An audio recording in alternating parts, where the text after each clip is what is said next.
Hello friends हमारे पास जो question है उसमें हमें दे रखा है एक बीकर है जो कि फिल्ड विद वाटर है, वाटर की डेंसिटी गिवन है।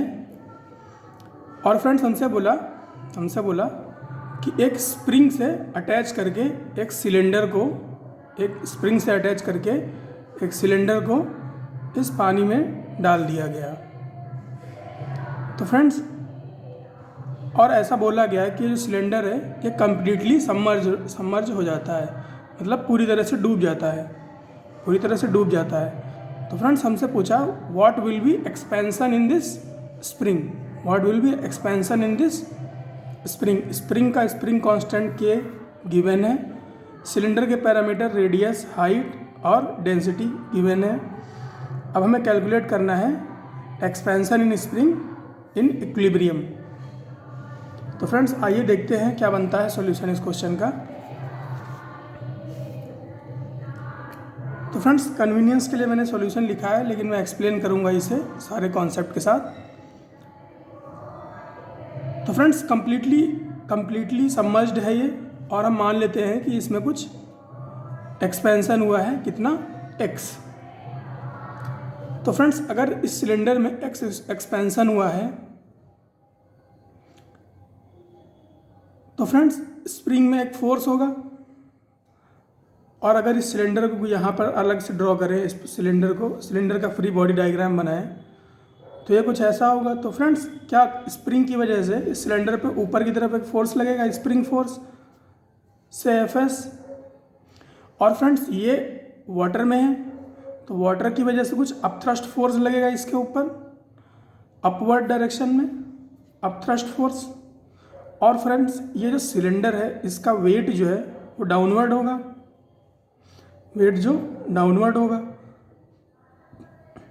इतना ही फोर्स लगेगा फ्रेंड्स। बाकी साइड से तो सारा फोर्स सिमेट्रिक है तो कैंसिल आउट हो जाएगा। तो फ्रेंड्स बात करें अगर वर्टिकल फोर्सेस की और इक्विलिब्रियम में इन्हें बैलेंस कराएं तो फ्रेंड्स क्या होगा, स्प्रिंग फोर्स Fs होता है friends K into x. We all know spring force Fs is equal to kx। तो friends kx plus upthrust force equal to weight of body means cylinder. तो friends यहाँ से kx इसके बराबर हो गया, वेट माइनस अपथ्रस्ट। तो friends expansion x क्या हो गया, weight minus upthrust divide by spring constant k। अब फ्रेंड्स वेट क्या है, वेट जो सिलेंडर का होगा वो तो किसके बराबर होगा, इसके मास और ग्रेविटी के मल्टीप्लिकेशन के बराबर, दैट मीन्स mg के बराबर होगा। तो mg हो गया माइनस अपथ्रस्ट फोर्स। अब फ्रेंड्स अपथ्रस्ट फोर्स होता है volume of displaced water into density of water into gravity. ये मैंने वाटर के केस में अपथ्रस्ट फोर्स की वैल्यू बताई, क्या U is equal to volume of water displaced into density of water into G। तो फ्रेंड्स इसके बराबर होता है अपथ्रस्ट फोर्स। तो वही मैंने यहाँ पे लिखा है volume of fluid displaced into density of fluid into gravity. तो mg minus v rho g divide by spring constant k। इसके बाद फ्रेंड्स ये जो मास होगा, सिलेंडर का जो मास होगा वो कितना होगा, सिलेंडर का मास होगा उसके वॉल्यूम इनटू डेंसिटी के बराबर। सिलेंडर का मास जो होगा वो बराबर होगा वॉल्यूम इनटू डेंसिटी के। तो Vs इंटू रो एस लिख दिया इंटू जी माइनस Vf रो एफ जी, ये ऊपर से आया जैसा मैंने बताया था अपथ्रस्ट फोर्स, और divide by k means spring constant. अब फ्रेंड्स जो सिलेंडर का जो वॉल्यूम सिलेंडर का है वही वॉल्यूम वाटर डिस्प्लेस्ड का है, क्योंकि सिलेंडर ही वाटर को डिस्प्लेस कर रहा है। इसीलिए फ्रेंड्स Vs और Vf, ये वाला Vs और ये वाला Vf, ये दोनों बराबर होंगे और दोनों की वैल्यू कितनी होगी, सिलेंडर के वॉल्यूम के बराबर सिलेंडर का वॉल्यूम फ्रेंड्स क्या होता है, पाई आर स्क्वायर एच।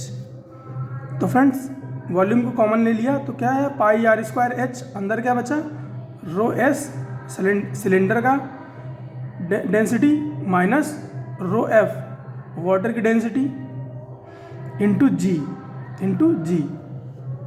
अब वैल्यूज पुट कर लेते हैं फ्रेंड्स, सारी वैल्यूज दे रखी हैं। पाई आर की वैल्यू क्या है 5 सेंटीमीटर, तो 5 इंटू 10⁻² स्क्वायर कर लिया क्योंकि आर स्क्वायर था, इंटू एच क्या था 20 सेंटीमीटर, तो 20 इंटू 10⁻² कर लिया, ब्रैकेट में डेंसिटी ऑफ सॉलिड, यानी कि सॉलिड मीन्स सिलेंडर, तो डेंसिटी कितनी दे रखी है 8000 kg/m³, तो 8000 कर लिया, माइनस डेंसिटी ऑफ वाटर कितनी है 1000 इंटू जी की वैल्यू क्या ले ली 10, डिवाइड बाई स्प्रिंग कांस्टेंट कितना है 500 न्यूटन, हेयर 500 Nm/m।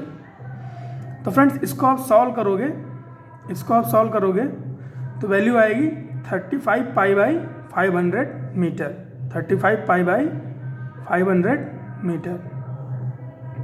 तो फ्रेंड्स यही था इस क्वेश्चन में, फोर्स बैलेंस कराना था और अपथ्रस्ट फोर्स के बारे में बताना था, और फ्रेंड्स ये वॉल्यूम वाला कॉन्सेप्ट और ये स्प्रिंग का कॉन्सेप्ट थे, यही 3-4 कॉन्सेप्ट थे फ्रेंड्स इस क्वेश्चन में। मिलते हैं फ्रेंड्स अगले क्वेश्चन में, तब तक पढ़ते रहिए।